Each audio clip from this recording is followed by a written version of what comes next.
Bom dia, Deus. Hoje é terça-feira, Pai. Te agradecemos por mais esse novo dia que nos concede. Agradecemos, Pai, pelas nossas vidas, pela saúde, pela força e por sempre estar conosco.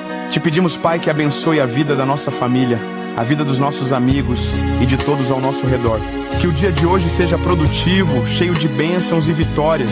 Mas antes de tudo, que sejamos gratos por tudo o que temos, pelo nosso serviço, pela nossa casa, pela nossa família e pelo dia de hoje.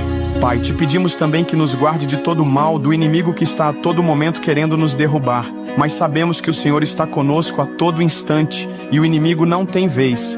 Somos gratos, Pai, por nos guardar, nos abençoar e nos proteger de todo o mal. Que o dia de hoje seja repleto de paz, alegria e oportunidades para fazermos o bem. Nos dê sabedoria para lidar com os desafios e força para continuar caminhando com fé. Que possamos ser luz na vida das pessoas ao nosso redor e refletir o Teu amor em cada atitude. Amém.